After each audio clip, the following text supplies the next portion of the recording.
Wait wait wait wait, আপনি কি মাশরাফির ভক্ত? মাশরাফিকে একসময় খুব ভালোবাসতেন, বাট এখন রাজনীতির কারণে আপনি মাশরাফিকে মানে ঘৃণা করেন, ঠিক আছে?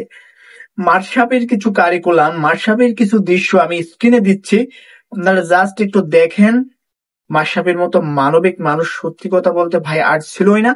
তিনি ইন্টারভিউতে বলেছেন যে আমি যে বাড়ি করেছি 2014-15-তে, আমি যে বাড়ি করেছি, ক্রিকেটারদের একটা ফান্ড ছিল, তখন টাকা দিয়েছিল সরকার। 2005-6 সালে হাবিবুল বাশার তারা খেলেছিল, সবাই মোহাম্মদ রফিক যারা যারা ওই টিমে ছিল সবাই কিন্তু বাড়ি পেয়েছিল। সে একটা বাড়ি ঢাকাতে আছে মাশরাফি বিন মুর্তজার, এবং মাগুরায় যে বাড়ি, সরি নড়াইলে যে বাড়ি করেছেন সেটা মাশরাফি বিন মুর্তজার 2014-15 সালে করা।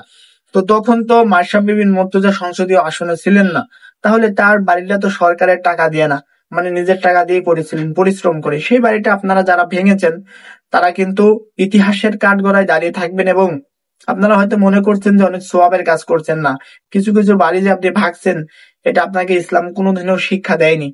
এর জন্য আপনাকে জবাবদিহি তো অবশ্যই করতে হবে। সেই মাশরাফির মনে মনে অনেক কেঁদেছে, চোখ মুছেছে, কান্নাও তার এসেছে। সে মাশরাফি বিন মুর্তজাকে আপনারা অহেতুক অপমান করেছেন।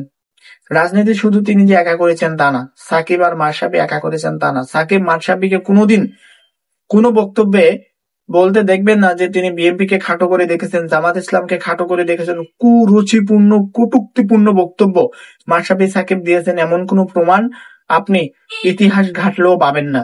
কারণ তারা কখনোই অন্য কোনো দলকে আক্রমণ করে কথা বলেনি। তখনকার প্রধানমন্ত্রী শেখ হাসিনা তাদেরকে নিয়েছিল তার জনপ্রিয়তা বাড়ানোর জন্য, তারা কিন্তু ওই মোমেন্টে না করতে পারেনি।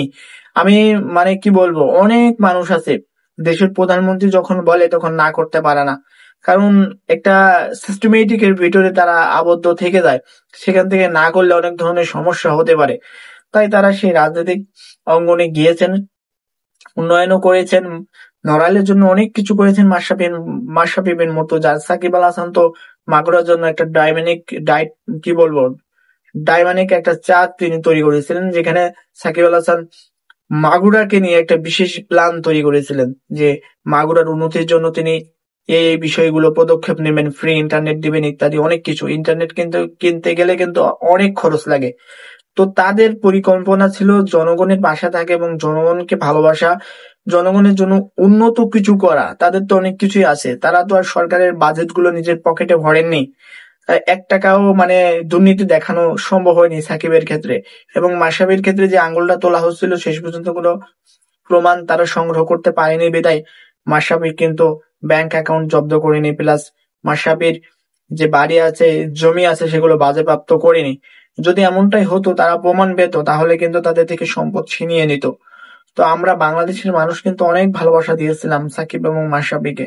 বিশেষ করে মাশরাফি তো অনেক মানবিক একটা মানুষ, সবার সাথে সৌহার্দ্যপূর্ণ আচরণ করেন, সবাইকে ভালোবাসেন, বাইক নিয়ে ছুটে যান মানুষের কাছে, কার কি লাগবে এলাকার সমস্ত খোঁজ খবর কিন্তু সারাদিন ঘুরে ঘুরে তিনি নিতেন।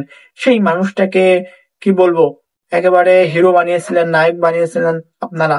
সেই নায়ক থেকে অপমানিত হলো, ভুল রাজনীতির বলি শিকার মাশরাফি বিন মুর্তজা।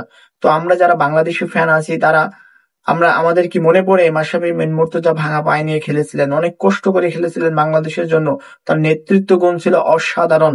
সেই মাশরাফি বিন মুর্তজাকে আমরা এখন গালি দেই, তিরস্কার করি, অপমানিত করি।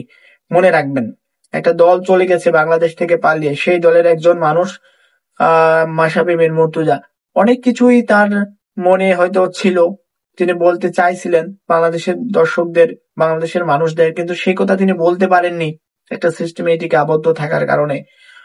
সবাই আসলে চাইলে সিস্টেমটাকে ভাঙতে পারে না। তারা যদি রাজনীতির ভিতরে না যাইতো, তাহলে আমার মনে হয় সবার আগেই তারা পোস্ট করতো, জনগণকে সাথে নিয়ে ঐক্যবদ্ধ থাকতো। তো তারা অবশ্যই ভুল করেছে ভাই, কিছু ভুল করেছে, যার কারণেই তো তারা এমন শাস্তিটা পাচ্ছে। তারপর আমার মনে হয় না যে বাড়ি ভাঙা আঙুল লাগানো এগুলো আর আর আর কারোর সাথে হোক, এটা কখনো চাই না, বাংলাদেশের অনেক দর্শকই চায় না। মাশরাফির জন্য বেস্ট লাক, মাশরাফি ঘুরে দাঁড়াক।